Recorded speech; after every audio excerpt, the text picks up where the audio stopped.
Pessoal, nesse vídeo aqui, nós vamos iniciar o processo de criação de um novo banco de dados. No Postgres, eu acho sempre interessante a gente trabalhar criando um ecossistema completo de componentes para um banco de dados. Então, eu gosto sempre, por exemplo, vou criar um banco de dados para uma aplicação nova. Para essa nova aplicação, eu crio um login de usuário, que vai ser responsável por aquele banco, uma table spaces e o banco de dados em si. A table spaces é o local físico na estrutura do seu computador, do seu servidor, onde os dados do banco de dados ficam armazenados. E o banco de dados é a organização lógica daqueles dados. Então, se vocês quiserem, por exemplo, ter bancos de dados onde fisicamente os dados ficam armazenados juntamente com outros bancos, vocês podem trabalhar com as table spaces padrão que já vem criada aqui no Postgres. Eu, pessoalmente, não prefiro. Eu acho mais interessante a gente trabalhar com um ecossistema todo individualizado, de forma que fique mais fácil a gente fazer a manutenção e até mesmo para poder entender ou encontrar todos os componentes que fazem parte da estrutura do banco de dados. Para isso, nesse momento aqui, como primeiro item, nós vamos criar um novo login de usuário.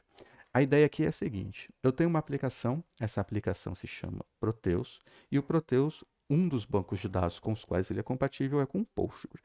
Então eu vou criar uma estrutura de bancos de dados com table space, com login de usuário específico para essa minha aplicação Proteus.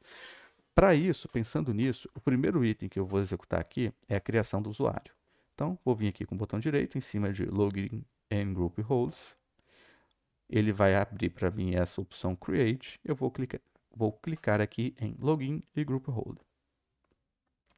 Nesse momento aqui, ele vai me pedir para indicar um nome de usuário.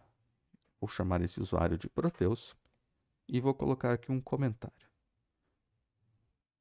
Usuário padrão para acesso ao banco de dados da aplicação Proteus. Feito isso, na sequência, vou vir aqui em definições e vou definir um password para ele. Vou colocar aqui 99.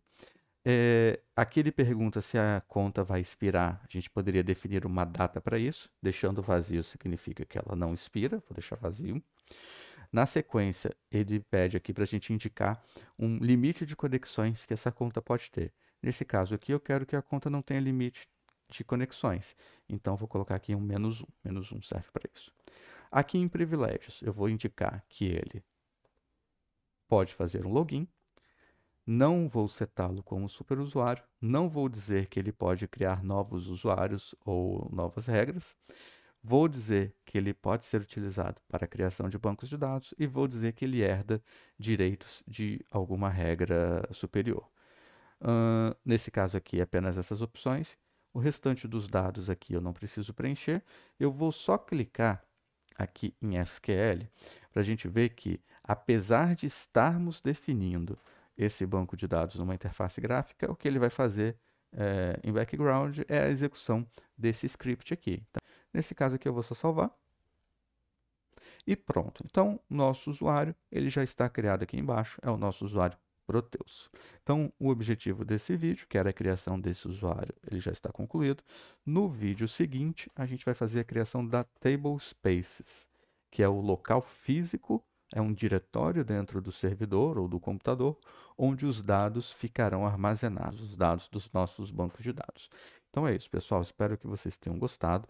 Lembrando, não deixe de se inscrever no nosso canal, deixa ali um like, deixa um comentário, que isso já ajuda a gente bastante. Então é isso, pessoal. Até o nosso próximo vídeo.